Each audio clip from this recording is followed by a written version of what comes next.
L'Oasis Source de Vie est née en 2009 de la rencontre entre Madani Hanana, un jeune Sahraoui, et Marie Chabert, une Française née à Ouarzazate, au Maroc. À 52 ans, elle entreprend un voyage dans ce pays qui l'a vue naître, mais où elle n'a pas grandi. Lors d'un festival de musique dans les dunes, sa route croise celle de Madani, à qui elle parle de Pierre Rabhi et des oasis en tout lieu. Madani Hanana est née en 1984 dans le désert et y a vécu jusqu'à l'âge de 14 ans avec son père, un chef de tribu très respecté. Comme beaucoup de nomades, il s'est sédentarisé suite à la construction en 71 du barrage hydroélectrique sur le Dra, à Ouarzazate, qui a privé d'eau les populations nomades et villageoises, vivant en aval. La rareté des pluies a porté le coup de grâce au nomadisme. Les paysans ont abandonné l'agriculture. Les jeunes se sont tournés vers l'armée ou le tourisme. Comme de nombreux Sahraouis de sa génération, Madani est devenu guide de caravane touristique pour de grosses agences de Marrakech. Il a continué à parcourir le désert, mais lassé des usines à touristes qui ne favorisent pas les échanges authentiques avec les voyageurs, il a choisi de quitter ce milieu et s'est lancé dans l'aventure de l'Oasis avec Marie.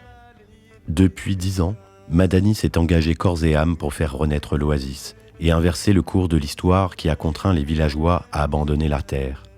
Il a refusé de voir mourir les palmiers que des générations avaient fait pousser dans le désert au prix de nombreuses souffrances. Il a pu en sauver 40 sur ces terres, mais autour, dans un rayon de 20 km, ils sont tous morts. Au sein de l'oasis poussent désormais des eucalyptus, des tamaris, des acacias, des oliviers, des poivriers, grenardiers, ainsi que de petits orangers et citronniers. Ces arbres fourniront une ombre propice à la culture de légumes. Ce projet dépasse de loin le mur d'enceinte de l'oasis.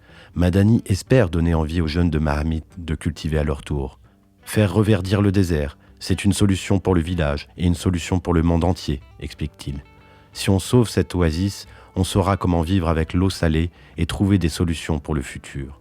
Car l'eau va devenir un problème dans le monde entier. En effet, Madani a développé des systèmes naturels pour cultiver avec l'eau salée puisée dans la nappe phréatique.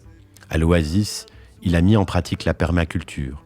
Lieu de rencontre, de découverte, d'expérimentation et de partage, l'Oasis Source de Vie offre à chacun la liberté d'être et de faire selon ses envies et ses inspirations du moment. Il suscite la créativité, l'initiative et l'utopie, et accueille tout aussi bien l'aspiration au repos et à la méditation. Chacun trouve sa place dans cet espace de liberté et de respect qui prend soin de l'autre, de la terre, des animaux et de tout l'environnement.